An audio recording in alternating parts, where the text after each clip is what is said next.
From the Alvin and Rosalie Sarachek Studio, PBS Kansas presents the 2023 Veterans Coming Home Salute. This program was made possible in part by the following. Support for the PBS Kansas Veterans Coming Home Stories of Service initiative comes from FH Casing, United States Customs Brokers, and the Latner Family Foundation. Kansas Star Casino is your gaming entertainment destination. With over 1,300 slot machines, 43 table games, and 3 on-site restaurants. At Agvantis, we help navigate the complex farm credit regulatory environment with solutions and services that are uniquely designed for farm credit associations. Providence Home Health and Hospice believes in offering full-service care to improve the quality of life for your loved one and their families. From palliative care designed to help with pain relief to hospice care where more comfort care assistance is needed. At Coke, our life's work is to help people improve their lives by making and innovating products and services our customers value. Our focus is on delivering mutual benefit, win-win outcomes that make life better for customers and employees alike. And Finance of America Cares. Support was also provided by the Learjet Employees Care Fund, AARP Kansas, American Senior Benefits, The Spice Merchant, Wichita State University, Folston Attorneys at Law, Sedgwick County, Halsig Insurance, Shields, City Print, and KSN.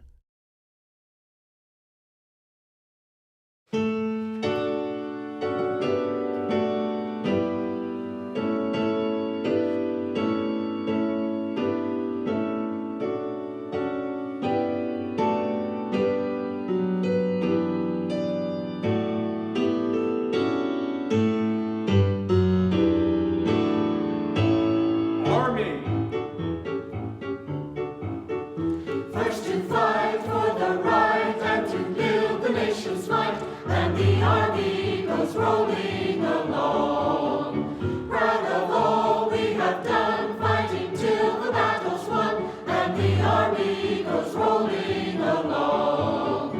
Then it's high, high, hey, the army's on its way.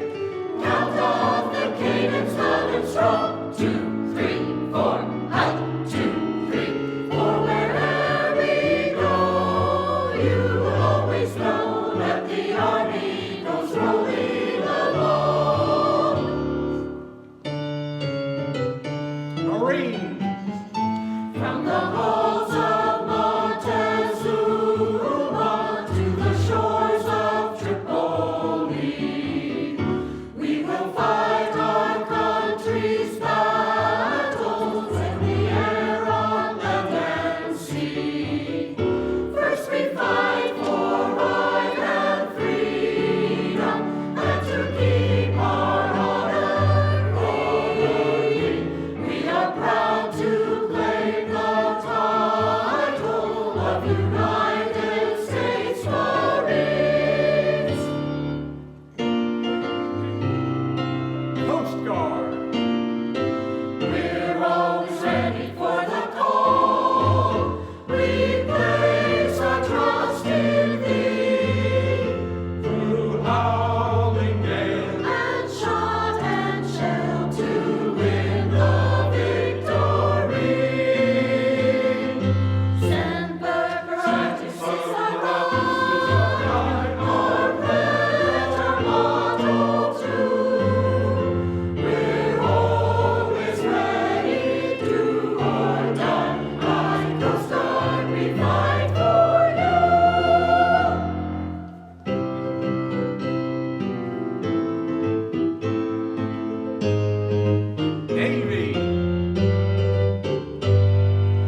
Good evening and welcome to the 9th annual PBS Kansas Veterans Coming Home Salute.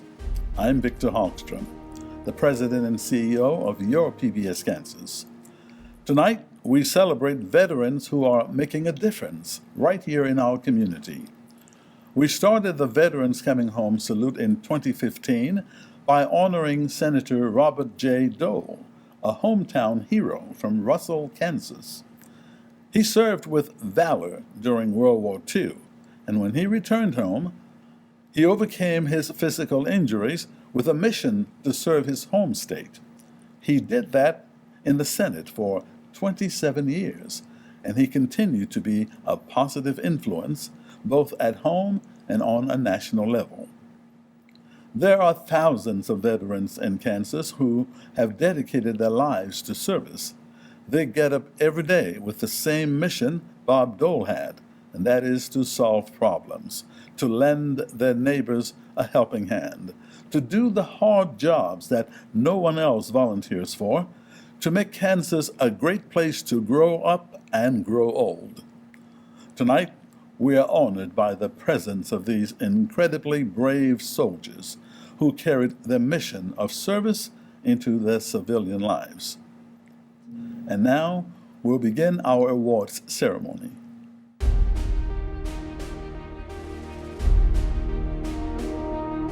I'm Terry Brooks with PBS Kansas, and it is a pleasure to introduce our first Distinguished Veteran Service Award. This Army veteran has carried the lessons learned in military service into the fields of education and entrepreneurship. After her service as a Master Sergeant in the Army, Dana McCall became a teacher, a children's book author, and founder and executive director of Read Bro Club, which addresses the literacy crises. Here is her story. Absolutely. The Army was meant for Dana Dean at the time. I am now Dana McCall. It was meant for me. Dana Dean McCall's journey to her 15-year Army career started with junior ROTC at Wichita's Northwest High School. I knew what I needed to do. I got in there. I set my eyes on a goal. The Army, pretty much, they tell you what you need to do to get from point A to point B. And so I used that as motivation. McCall was deployed to Afghanistan in 2013. Our mission was to go over there, return what we can, and bring us back home. She was involved in logistics. McCall's unit operated the retrograde yard. It was definitely a tour to remember. In simple terms, her team was responsible for getting Army equipment returned from the operations theater to the U.S. to be put back in the Army inventory. When I ran the rolling stock yard, the small one, we were bringing those vehicles back home. Like units would turn in their vehicles to us. We'd make sure we get the right information and we get it back to the United States for units that were back here on ground. That could mean everything from weapons to Humvees. Dana says she enjoyed and learned a lot from her Army experience, but she acknowledges the difficulty in being separated from her 8-year-old son at the time. I developed a lot of anxiety, kind of a lot of mom guilt, more so I'm over here, I'm doing this, for the better good, but, I left my child. Recording book readings through the USO helped her resolve some of that. So soldiers could go into the USO and read a book to their child while they were being recorded, and they would send the video and the book to the child for free. Dana says the Army helped train her to be mission-focused, something that helps her in civilian life. Her unit wasn't responsible for engaging the enemy directly, but that didn't mean they weren't in harm's way from the incoming mortar shells. We dodged mortars on a day-to-day basis, incoming. In fact, I have PTSD to that sound. I think there is a ringtone that uses that and it inside me kind of cringes every time. She's happy everyone she worked with came back alive. My number one goal is to make sure we came back with all our troops, and we did that. And we came back with all of our weapons, and we did that. Nobody lost a weapon. And we came back with no damage to equipment. We did that. And so my job in that case was a success. McCall says the Army helped prepare her for civilian life. They put in you a fight, that grit that's not common amongst all people. And so for that, I thank the military for that.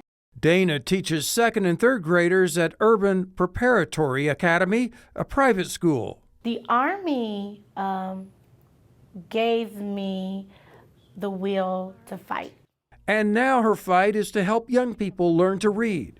She's the founder and executive director of the Read Bro Club, which addresses the literacy crisis. Dana writes children's books. Her first book, These Hugs Are My Hugs, was published in 2021. She's written several more since then. McCall has 8 self-published books. So we salute Master Sergeant Dana McCall for her Army service and post-military work with the Distinguished Veteran Service Award. This is Chris Frank reporting. Thank you, Dana McCall. Please join me in thanking Dana.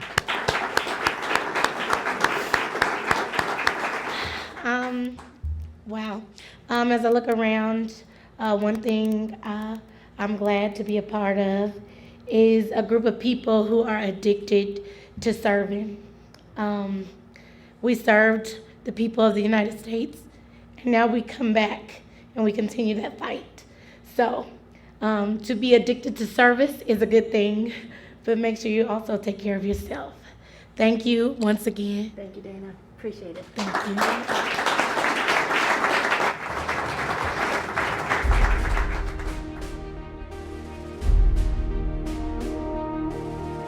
Hello, I'm Shelley Williams with Providence Home Health and Hospice. I am proud to introduce our next Distinguished Veteran Service Award recipient. Julius Williams enjoyed seeing the world through his service in the military and often got a front row seat to major events in the 20th century. He loved it so much that when he completed his service in the Air Force, he enlisted in the Army a few years later. Since retiring, the Sergeant First Class has devoted himself to his community. Julius Williams is our PBS Providence Home Health and Hospice Distinguished Veteran Service History Maker. Let's take a look at Julius's story. Okay, let me show you the... Julius Williams managed to capture and catalog much of his military career in photographs.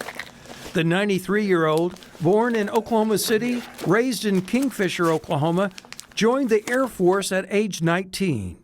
It was a year before the Korean War broke out. Williams was a B-26 airplane mechanic at a South Korean air base. He says the base often came under attack from the North Koreans. They were trying to get to the air base to try to destroy airplanes. At that time, Airman Williams relied on the Army to defend the Korean base he was attached to. Years later, it was Williams in the Army, protecting an air base in Vietnam. One time I was in the Air Force being protected. Next time I was in the Army protecting the Air Force. Williams was the crew chief for a B-26 bomber. Soon after Williams left the Air Force, he got married. Now, an interesting story about that. Williams was advised a man must never forget his wedding anniversary. So he decided the best way not to forget was to get married to his wife Irma of 69 years on Christmas Day. Did not forget my anniversary. He worked at Boeing Wichita after his Air Force enlistment, but Williams says he didn't like being confined to the same work location. He wanted the changing environment, he says, the Army offered. And I found that the Army was very perfect because people would be transferred in, transferred out. I would be transferred out. And my wife heard me tell the story many, many times. The different faces are different places. He was stationed in Germany in the early 1960s. Then he was deployed to Vietnam in 1968 with an artillery unit.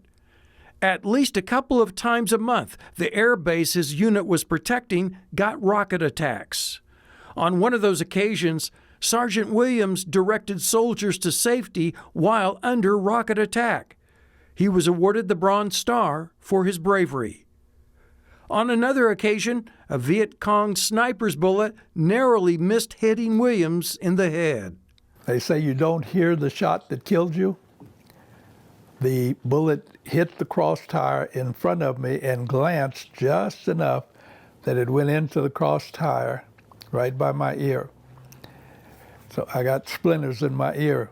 Otherwise, he was aiming right there. Williams experienced his fair share of history while stationed in Germany. I saw the rebuilding over the process of rebuilding Germany after it was totally bombed during World War II. Williams puts on the drill instructor's hat he wore. He says as a drill instructor, he had 8 weeks to turn boys into men. He recalls training the new enlistees on a holiday when an enlistee's mother called and wanted to talk to Williams. She called, so he came out and he says, "You want to talk to this so-and-so's mother?" And I went in and on the phone and, "Well, take care of my son." And I said, "Ma'am, we have the obligation to take care of your son. We will send your son home a man." And she went, "Oh." So I hung up. Williams keeps himself busy in his post-military life, volunteering in several community groups, including disabled veterans, Northeast Optimist Club, the Sedgwick County Black Republicans, Chisholm Trail Church of Christ, just to name a few. So we salute Sergeant First Class Julius Williams with the Distinguished Veteran Service History Maker Award. I looked at my family and said, "We are in the Army." This is Chris Frank reporting. Please join me in welcoming Julius Williams.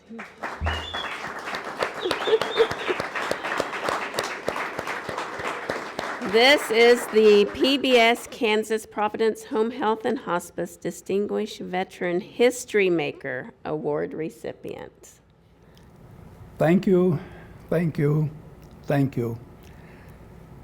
We who have served in the military know that we are protecting the greatest country in the world. I join each of you in saying, God bless America.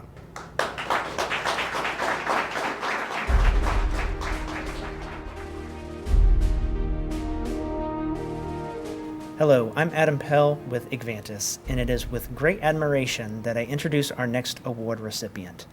This soldier knows the pain of near starvation and suffering from the frigid cold while he was a prisoner of the Germans during World War II. When he returned home, John Mock devoted his time to the disabled American veterans as post commander and conducted military funerals for 15 years. John Mock is our PBS Kansas Agvantis Herb Duncan Can Do Attitude Award recipient. Let's watch John's incredible story. I wanted to get off of the farm.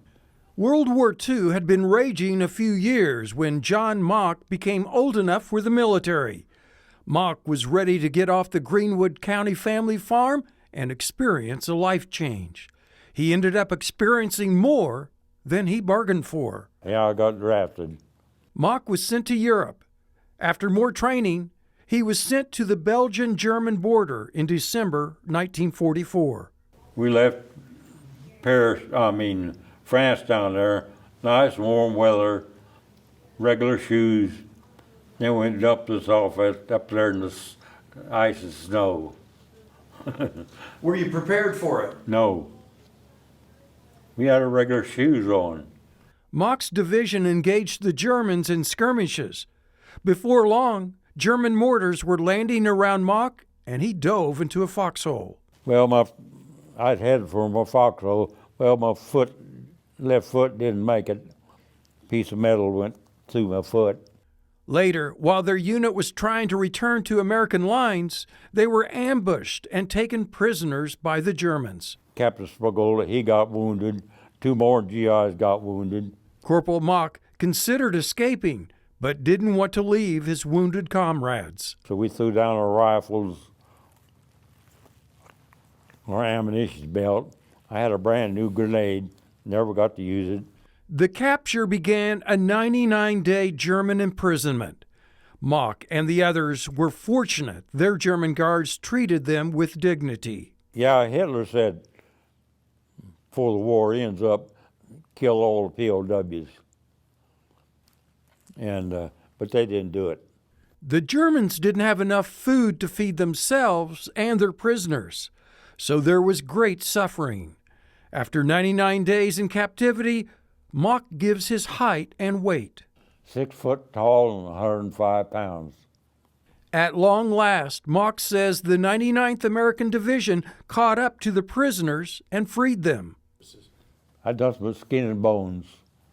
You seen pictures of those people with just nothing but skin and bones. That's what we looked like. The emotions, Mock says, were overwhelming to finally be freed. It's hard to describe, but the tears just rolled. He says ambulances transported the now former POWs to field hospitals so they could get care and clothing. Later, Mock and others were sent to France for even better care. He recalls the joy when an American Red Cross nurse brought him food. Here she come. She had a coffee cup full of sliced peaches. You cannot believe how good that tasted. In the many years since returning to Kansas, Mock has volunteered with veteran service groups. And so we recognize Corporal John Mock with the Herb Duncan Can Do Attitude Award. This is Chris Frank reporting. December the 16th, 1944, in Germany. The Battle of Bulge was about to begin. When the Germans broke through, they had tanks, armored, everything they had. When they come in contact with any of our divisions, we lost a lot of GIs. We finally got them stopped. And after the war was all over with, every division gathered up all the little stories, and they published a book on everything that happened to them during World War II. Well, what about this single GI out here? Carrying his rifle, walking in the snow in the middle of the night behind enemy lines. He is also history. That's why I wrote my story. This is the best award I've ever received. I can't thank Channel 8 enough for this. I will always admire this. This will also be passed down through my family. They will also adore this. I want to thank Channel 8 again for this award. Thank you.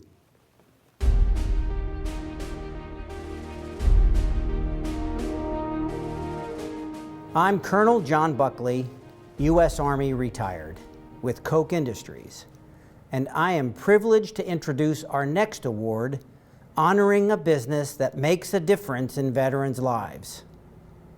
This year, we salute Devon James Injury Lawyers with the PBS Kansas Koch Industries Distinguished Veterans Business Service Award for their commitment to sharing the personal stories of the veterans in our community. Let's see how Devon James makes sure veterans get the recognition they deserve. On behalf of Devon James Injury Lawyers, we're honored to recognize this week's veteran, Herb Duncan. In 2017, Devon James Injury Lawyers started sponsoring tributes to veterans with weekly veteran stories on KSN Wichita and KSNT in Topeka, along with a $500 check. Richard James says the original idea was to focus on Vietnam veterans. That, he says, was because the Vietnam vets were often not welcomed home by the general public back in the 60s and 70s. Those gentlemen that had gone over and served in Vietnam and then came back and didn't get the reception that they deserved And maybe we're told when they got back to the States, hey, you need to change out of your uniform and wear civilian clothes because you're not going to get treated right. There was a lot of resistance to the Vietnam War then, and the veterans, many of whom were drafted, suffered the backlash upon returning home. They didn't get the great welcome home celebrations World War II vets received. And specifically when we meet those vets, it seems like those vets have an understanding of how much we want to say thank you to them, and that's why we're so grateful for the program. The tributes quickly broadened to include vets from World War II, Korea, and more recent conflicts. These presentations developed a word-of-mouth momentum amongst vets. It seems like we get one veteran recognized and they'll say, hey, I go to church with this guy, or my next door neighbor's a veteran you should recognize. And it's been neat to see just the program gain momentum over the years. And so we recognize Devon James Injury Lawyers with the Veterans Coming Home Salute Business Award for their support of American veterans. None of us can do it alone, and none of us should try to do it alone, and we're a small cog in the wheel of the many people that are in the room and that you're talking about and you're recognizing. So we're grateful to KPTS and what you're doing, and grateful to all the other people that are in attendance that are doing what they can to support veterans. Tonight, Richard James and Cody Clausen have joined us to accept the PBS Kansas Koch Industries Veterans Business Service Award. Richard and Cody, please join me at the podium.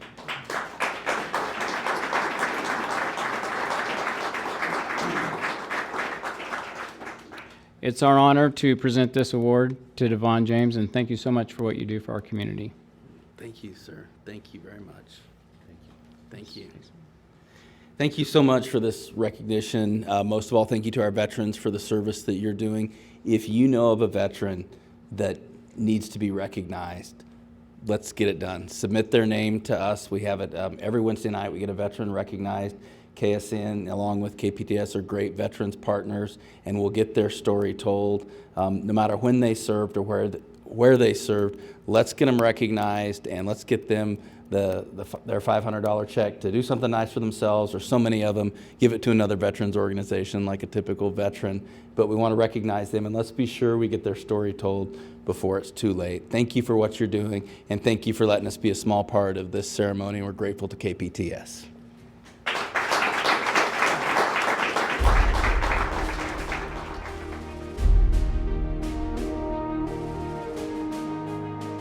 I'm Jessica Kilpatrick, Chair of the Board of Trustees at PBS Kansas, and it is my honor to present our final award this evening on behalf of our sponsor, Doug Lane with the Kansas Star Casino. It is named after first award recipient Robert J. Dole, a hero and legend. This year's award recipient has military in his genes. He was first an Air Force dependent and then later a career officer. But he tells us his greatest joy came from guiding Wichita East High School students to achieve their dreams of military service. Here's a glimpse into the life of retired Lieutenant Colonel Michael George. I sat right back here, about 10 feet behind the pilots. Retired Air Force Lieutenant Colonel Michael George talks about monitoring electronic equipment on B-52 flights. He was the electronic warfare officer. My job was to keep the airplane defended, keep it from getting shot down until we could put bombs on target. George grew up in an Air Force family. My dad was in the Air Force for 30 years, and we got to travel all over the world. The family moved regularly from base to base. George was in the 4th, 5th, and 6th grades in England. That was during the Cold War era. That was the front lines during the Cold War. We had aircraft there that were ready to go to war with the Russians if necessary. He graduated high school in Athens, Greece, while the family was stationed there. After college, George joined the Air Force ranks, selecting electronic warfare. After a few years in the B-52s, he transferred to flying in the RC-135 Rivet Joint planes. These are intelligence-gathering planes. That had him working out of the Strategic Air Command at Offutt Air Force Base in Omaha. These airplanes are deployed around the world, so I got to go to Okinawa, Alaska, England, and Greece to fly missions. And so I got to see the world again. His job was to gather intelligence from above before the news networks broadcast it from below. They always told us, we have to get the information and get it to the Secretary of Defense before he sees it on CNN. And that was our mission. And the job was to be ready for nuclear war if necessary. It included carrying the so-called nuclear football, the bag with the missile launch codes, and more. I had the black book, the football, that the president had. And my job was to be the on-time, online advisor to the President and the Secretary of Defense if we ever had to launch a nuclear attack. George was aboard one of 10 B-52s ordered to fly along the demilitarized zone between North and South Korea in the 80s. It was one of those times when North Korea was saber-rattling and the U.S. rattled its own sabers with a show of force with the B-52s. It's a tense situation when you're out there watching it. Not all of his career involved flying high above. Most of his career actually involved teaching others. He was part of the faculty at the Air Command and Staff College, then inside the Pentagon at the National Military Command Center. So when his days of active duty were over, his teaching skills served him well, leading the junior ROTC program at Wichita's East High School for 21 years. The highlight, if you will, of what I was able to do was help my cadets get through high school and send 11 of them to the Air Force Academy or the Coast Guard Academy. He says none of them were ever sent home for poor academic achievement. His list of community service is lengthy, including chairing the Wichita Veterans Day Parade for 19 years. So we salute retired Lieutenant Colonel Michael George as this year's recipient of the Robert J. Dole Award. Yeah, please come up. Please welcome Lieutenant Colonel Michael George.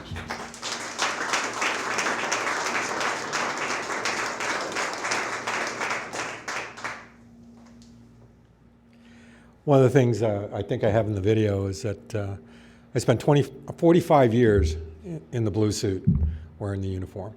And the greatest thing about that was I never had to worry in the morning what I had to put on for the rest of the day. So that always worked well. But thinking about some of the folks that have won these awards and you here tonight, I'm very, very humbled to be part of that. My career was kind of always on the periphery of something. I was teaching during the first Gulf War. I retired before the second Gulf War. Served in the B-52 during the Cold War, and thank God we never had to fight that one. But as you said, my greatest satisfaction was helping 10 cadets get to the Air Force Academy and 1 to the Coast Guard Academy. And none of them were sent home for academics. So that's a warm fuzzy that I'll always have. But thank you very much. I greatly appreciate it. And like you said, there are some tremendous veterans out there, and I'm just very humbled to be part of that. Thank you.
Congratulations to all the 2023 Veterans Coming Home Salute Award recipients. We thank you for your service and commitment to our community, and we celebrate your incredible accomplishments. Thank you for watching, and good night.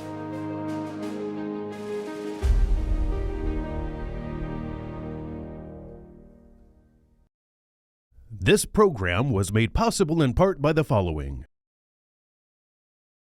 Support for the PBS Kansas Veterans Coming Home Stories of Service initiative comes from FH Casing, United States Customs Brokers, and the Latner Family Foundation. Kansas Star Casino is your gaming entertainment destination. With over 1,300 slot machines, 43 table games, and 3 on-site restaurants. At Agvantis, we help navigate the complex farm credit regulatory environment with solutions and services that are uniquely designed for farm credit associations. Providence Home Health and Hospice believes in offering full-service care to improve the quality of life for your loved one and their families. From palliative care designed to help with pain relief to hospice care where more comfort care assistance is needed. At Coke, our life's work is to help people improve their lives by making and innovating products and services our customers value. Our focus is on delivering mutual benefit, win-win outcomes that make life better for customers and employees alike. And Finance of America Cares. Support was also provided by the Learjet Employees Care Fund, AARP Kansas, American Senior Benefits, The Spice Merchant, Wichita State University, Folston Attorneys at Law, Sedgwick County, Halsig Insurance, Shields, CityPrint, and KSN.